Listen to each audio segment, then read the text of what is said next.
جی عثمان صاحب پلیز یہ جو ابھی بتایا ابھی نعیم صاحب نے بھی کہ 6 ٹریلین تک کے جو یہ سفید ہاتھی اور اس طرح کے کئی ادارے ہیں ان کی بہتری ہو جائے، گورنمنٹ کا بوجھ ذرا ٹرانسفر ہو جائے، اتر جائے، شفٹ ہو جائے، اور اس کے بعد اب یہ چیلنج بھی ہوگا ایک پورے پرائیویٹ سیکٹر کے لیے۔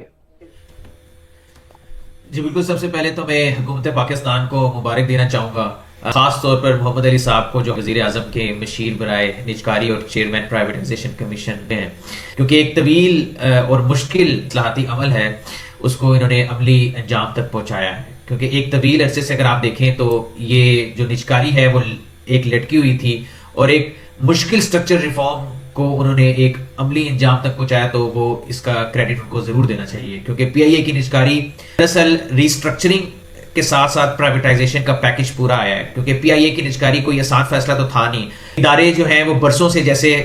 بات ہوئی مسلسل نقصان میں جا رہے تھے، اور ہر سال ہم پی آئی اے کو اگر دیکھیں تو تقریباً 50 جو ارب روپے ہیں وہ کیش برن ہو رہا تھا ہر سال، اور پرانا جو قرض ہے اور پینشن کی جو ذمہ داریاں ہیں وہ ناقابل فروخت بن چکی تھی۔ تو اسی لیے حکومت نے سب سے پہلے تقریباً اس کے 600 ارب روپے کی جو لائبلٹیز ہیں وہ الگ کی، تاکہ جو ایئر لائن کو ایک کلین اور ورکیبل اینٹیٹی جو ہے وہ بنایا جائے اور اس کو پیش کیا جائے۔ تو اس کے بعد اگر آپ دیکھیں تو جس طرح 135 ارب روپے میں فروخت ہوئی ہے، جن میں سے تقریباً 125 ارب روپے ایئر لائن کے اندر دوبارہ ری انویسٹ کر دیا جائے گا، جبکہ حکومت کے پاس 25% شیئر بھی موجود ہے۔ تو ایک مثبت عمل ہے، کئی لوگ اس کے اوپر تنقید بھی کر رہے ہیں کہ ایک پرسپیکٹیو ہے کہ جی یہ 135 ارب روپے میں سے 125 دوبارہ اگر ری انویسٹ کر دیا جائے گا تو حکومت کے پاس کیا جائے گا۔ تو بات یہ ہے کہ اس پورے عمل کو اگر آپ دیکھیں تو ایک میں تو سمجھتا ہوں کہ ایک مثبت پیش رفت ہے۔ اب ساتھ ہی ساتھ اگر آپ ایک نئی ڈیولپمنٹ دیکھیں، ایف ایف سی کی جو ویسے ہی فائنینشلی اسٹرانگ ہے اور پروفیشنلی مینج کمپنی ہے، وہ ایک وننگ کنزورشیم کے ساتھ جب شامل ہوگی تو ایک بہت ہی اسٹرانگ سگنل جائے گا، کیونکہ فرٹیلائزر جیسی کمپنی جو ہے جس کا کیپٹل انٹینسو سیکٹر ہے اور شارٹ ٹرم جو انٹرسٹ ہے وہ اس میں نہیں آتی، بلکہ یہ لانگ ٹرم پلاننگ کرتی ہیں۔ تو ایک اچھا سائن ہے، اور اب یہی بات ہے کہ اصل امتحان یہ ہے کہ ہم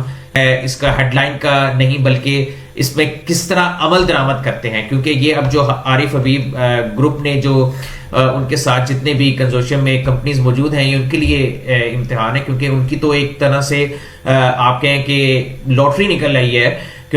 اور وہ کسی نہ کسی کی نکلنی تھی۔ تو اگر ڈومیسٹک انویسٹر کی نکل آئی ہے تو یہ پاکستان کے لیے اچھا ہے، کیونکہ یہ پاکستان کی ایئر لائن ہے، تو یہ آگے اگر اس میں آپریشن ڈسپلن لے کے آیا جائے تو پی آئی اے ہر سال جو نقصان کرنے کی بجائے اور جو ٹیکس پیئر کے اوپر برڈن پڑتا تھا، اس کی نئی شکل نکلے گی سر، اس کا گراف میں وقت بڑھے گی۔